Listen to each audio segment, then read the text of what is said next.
ABC 10 News at 5 starts right now. A shootout in the East County. 2 people hit, including a gunman who allegedly opened fire on an El Cajon police officer. We'll get the latest live from the scene. Plus, Only 10 News is speaking with Governor Gavin Newsom. His response when we asked him about vaccine passports and the possibility of another COVID lockdown. And positively San Diego, how a new North County thrift shop is helping shoppers as well as the local senior community. ABC 10 News starts now with breaking news. A man is in custody after allegedly opening fire at a police officer. That officer shot back and hit the suspected gunman. Good evening, I'm Lindsay Pena. And I'm Steve Atkinson. This began when someone else was shot in El Cajon. Police say that the officer was attacked while searching for the gunman. Our ABC 10 News reporter Laura Acevedo is live in El Cajon, sorting through all the details tonight. Laura. Yes, and it's still a very active scene out here in El Cajon. We are on Ballard, just south of Main Street, and I'll step out of the way to show you what the scene looks like right now. There are a number of El Cajon police officers out here, and we are still waiting for information, but you can see there is a patrol car that is up on a sidewalk near a tree. We're still waiting to find out how that ended up there. Now, according to El Cajon police, this all started just after 2 this afternoon when they got a call of a person that had been shot. When officers responded to the scene and reportedly found someone that matched that suspect description. According to police, the suspect immediately opened fire on the officer while he was still in his car. The officer was able to return fire and hit the suspect at least once. Now, we do know that the officer was unhurt in this shooting, and we know that the original shooting victim and the suspect are both receiving medical attention. But again, it's a very active scene out here. There are several blocks blocked off here at the moment. A lot of neighbors trying to get back into their homes here at this apartment complex. We're still awaiting for an update from El Cajon police, and we'll bring you that as soon as we get it. Reporting live in El Cajon, Laura Acevedo, ABC 10 News. Thank you, Laura. New rules aim to keep people safe at big events like concerts and conventions as they return to San Diego. But those new rules also create new challenges. Event organizers now have to figure out a large-scale way to check for proof of vaccine or a negative test. ABC 10 News reporter John Horn is live at the convention center. And John, there are new rules, but no real way of enforcing them. I checked with the state and the county, and neither are going to be asking for any reports or any sort of oversight from these venues. Now, here's the rule. If you're going to go to an indoor event with more than 1,000 people, you have to show a negative COVID test within 72 hours or your proof of vaccination. That's a lot of people coming through the doors, and the question is now, how does it work? At the end of this month, more than 15,000 people will head inside the convention center for the American Academy of Orthopedic Surgeons annual meeting. To get in, they'll have to show proof that they're fully vaccinated or that they tested negative for COVID within 72 hours. Our team will go through and review each one of those. Matthew Laws and his team at Safe Expo are the ones who will give them the green light to enter the conference. Attendees will have to upload their vaccination cards ahead of time or present documentation from a medical provider that they recently tested negative.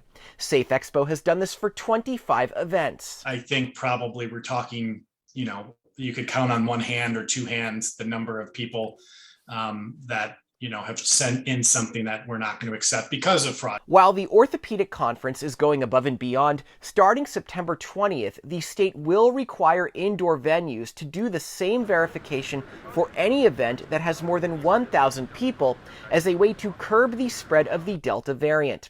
Self-attestation will no longer be allowed, but there won't be any oversight or reporting requirements. Unfortunately, I'm sure if someone really wanted to create a fake vax card, which I'm sure has happened, it's going to be difficult to really eyeball that. And we just have to hope that most people are honest. Laws said the Safe Expo online system did catch when people re-uploaded cards with altered dates. We did reach out to multiple venues in our region, including Pechanga Arena and SDSU's Viejas Arena. Both will be complying with this, but the question still is how. And by the way, houses of worship are exempt. Live downtown, John Horn, ABC 10 News. Lots of questions, very little time left. John, thank you. Happening now, dozens of people are rallying against school mask mandates. Sky 10 flew over the Coronado School District headquarters here in just the last hour. You see just a handful of people down there. A similar situation happened in Vista last week. The board shut down that meeting down 3 times while trying to restore order there. Tonight, the Coronado School Board is also scheduled to discuss whether to make a formal apology to Escondido's Orange Glen High School. That's over the incident just a few months ago where Coronado fans threw tortillas at a basketball game against the predominantly Latino team. Students in the Ramona School District returned to campus for their first day of school today. This comes after the school board's decisions to reverse course on allowing parents to opt out of the state school mask mandate. Under Governor Gavin Newsom's executive order, everyone, K through 12 schools, they are required to wear masks indoors. That's something the principal at Ramona Elementary say will not be a problem. We have to follow the state mandate, and so I'm not anticipating that we're going to have a problem. Our families have been very supportive and they want their kids in school. Initially, the board decided to make masks optional, but after a vote on Monday, they changed their minds. For now, the district will be complying with the state mandate until it can sort out the legal ramifications. Battles are erupting across the country over mask mandates. With COVID patients overwhelming hospitals in some parts of the country, local officials are finding themselves at odds with state leaders. ABC's Dan Lieberman looks at how the debates are getting heated. In Louisiana, where more than 3,000 patients are now hospitalized with COVID, the highest in the nation, some unmasked parents still protesting against mask mandates at a state school board meeting, deciding whether to follow the governor's statewide mask mandate.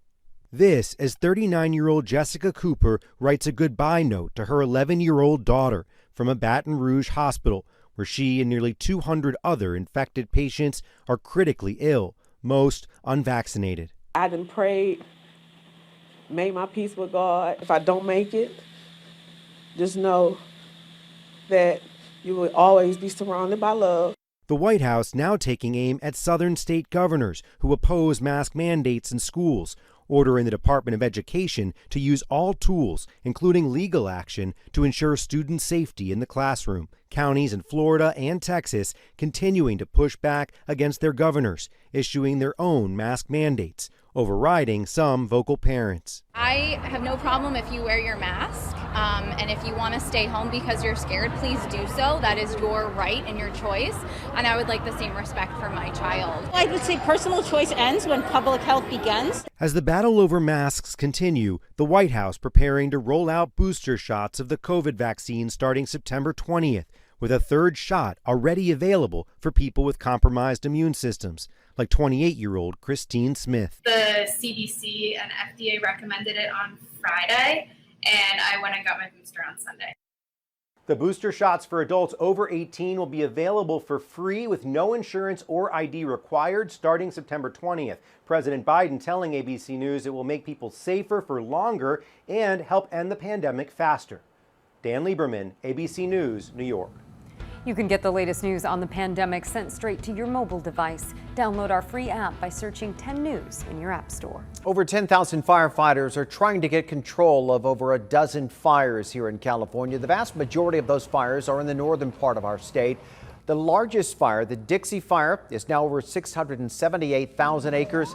It's destroyed over 1,200 homes and businesses. The Caldor Fire east of Sacramento, it has burned over 65,000 acres since it started on Saturday. It's currently threatening close to 6,000 homes. Now to my one-on-one interview today with Governor Gavin Newsom in the midst of a pandemic and a recall election against him. I asked about the possibility of a vaccine passport and whether the state could face another COVID lockdown. Do you see our state as a whole moving towards a universal so-called vaccine passport? I think a lot of people wonder about that. Well, you're seeing cities that are enacting requirements. You've seen that self-organized. Even cities like San Francisco and Northern California, a number of hundreds of bars decided to do it even before the city mandated similar requirements. You're seeing that now in LA, other parts of the state. We are trying to make it easy. We have a digital passport that we're making available. You can go on our websites now, model for the rest of the country, and get a digitized version of your vaccine card. But look, we continue to be open to the realities on the ground, the transmission rates, not just this variant. You know, we've been monitoring over a dozen variants and mutations over the last 6 months. Obviously, the Delta is the most challenging and problematic. But one thing I know over the course of the last 18 months is we really don't know what we don't know, meaning in a few months we can be in a very different place. But right now, we have 81% of Californians, adults have received 1 dose, 79% of all eligible have received 1 dose. That's top 10 in the country. We got to continue to get people vaccinated. If we do, we can get this pandemic behind us. Since things are changing so rapidly, can you say right now whether we can expect to see more health orders return, another lockdown even? I don't see another lockdown. I continue to see more people get vaccinated. The more people get vaccinated, the quicker we can return to normalcy and move beyond these debates around face coverings, masking, and any notion of any of those restrictions. So I don't see that at all. Quite the contrary. If California continues its nation-leading efforts on getting people vaccinated, we will be in a very good position. Everybody that has not get vaccinated, I can't encourage you more to do so, if not for yourself, for your community, but for also the economy and our kids that want to continue to be safely back in in-person instruction, and we want to see this economy roaring. And as I said, $80 billion operating surplus, venture capital, 100 IPOs at record levels. California's recovery is well underway. The only thing that can stop us is this pandemic. And coming up on ABC 10 News at 6, we'll talk about the recall, why Governor Newsom says voters shouldn't even fill out that second question. A popular, troubling new allegations tonight against one of the front runners right now to take over Governor Gavin Newsom's in the recall. According to Politico, the ex-fiancé of Larry Elder said that he threatened her with a gun during an argument before they broke up. Now, she claims that he was high on marijuana at the time when he reached into a nightstand and pulled out a .45.